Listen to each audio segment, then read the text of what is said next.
The distress beacon cut through the void like a scream in the darkness. Ariel's fingers flew across the navigation console of the Meridian Dawn, her brown eyes narrowing as she analyzed the signal's origin.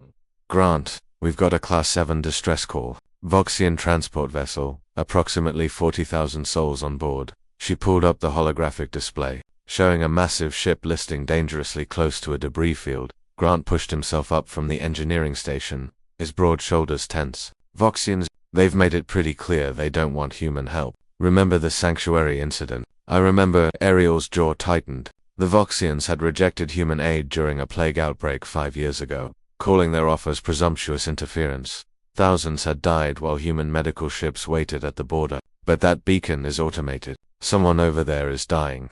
Then let's do this right, Grant said, moving to stand beside her. No more mistakes. The Meridian Dawn was a small vessel, a 2-person humanitarian ship operated by the Terran Relief Corps for 3 years. Ariel and Grant had responded to disasters across the galaxy, and they'd learned hard lessons about the complexity of helping those in need. As they approached the Voxian vessel, Ariel opened a communication channel. Voxian transport, this is the Terran ship Meridian Dawn. We've received your distress beacon. Do you require assistance? Silence. Then, crackling through the static, a weak voice responded. Humans, our engines failed. We're drifting into the Kalish debris field. In 2 hours, we'll be torn apart. We can help, Ariel said carefully. But we need your permission and cooperation. What do you need from us? Grant nodded approvingly. That was mistake number 1 they'd learned to avoid, assuming they knew what help was needed without asking. He'd seen too many rescue operations fail because well-meaning responders imposed their solutions without understanding the actual problem. We need thruster stabilization, the Voxian captain replied, their voice gaining strength. Our engineers can repair the main drive, but we need to stop our drift first. Understood, Grant said, already running calculations. We can attach magnetic tethers and use our engines to halt your momentum. But Captain, I need to know, do you have any cultural or procedural protocols we should be aware of? We don't want to violate any Voxian customs during this operation. Another pause. When the captain spoke again, there was something new in their voice, surprise, perhaps even respect. You ask this? Most species simply ...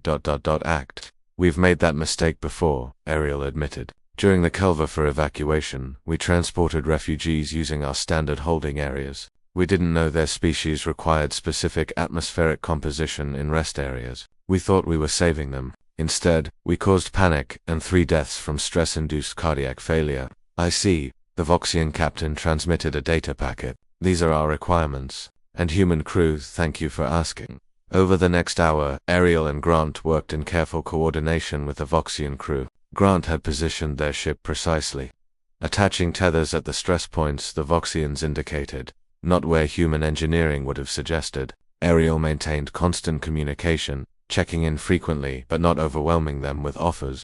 That's mistake number 3, she muttered to Grant on their private channel, drowning them in options when they're already overwhelmed. As the Meridian Dawn's engines fired, slowly arresting the transport's deadly drift, alarms suddenly blew. A section of the Voxian hull had buckled. Captain, you have a hull breach on deck 12, Ariel called out. We have emergency sealant drones. Stop. The Voxian captain's voice was sharp. That deck houses our ancestral shrine. No automated systems may enter. It would be ... profanation. Grant's hand hovered over the drone deployment button. Every instinct screamed at him to act, to save lives. But he'd learned this lesson the hardest way.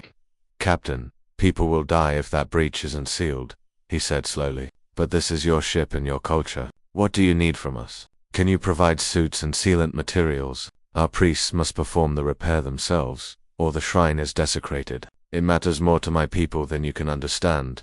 Ariel was already loading the cargo drone. Suits and materials launching now, adjusting our thruster angle to give you more time, as they watched the Voxian priests, in their traditional robes over emergency suits, drift into the damaged section to make repairs.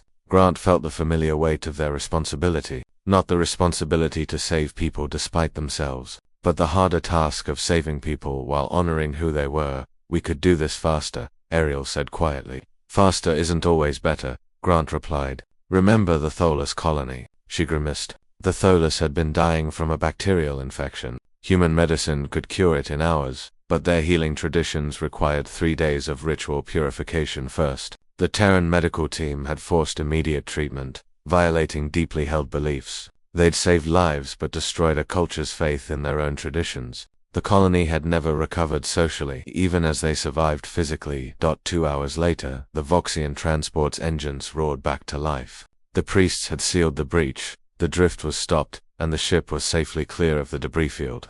Meridian Dawn, this is Captain Velkov. We are operational. You have our profound gratitude. We're glad we could help, Captain, Ariel said. And thank you for trusting us. Trust. The captain's image appeared on screen for the first time, a being with crystalline features that reflected light and prismatic patterns. You did more than help humans. You listened. You asked. You respected our ways, even when it would have been easier not to. This is why your species survives where others fall.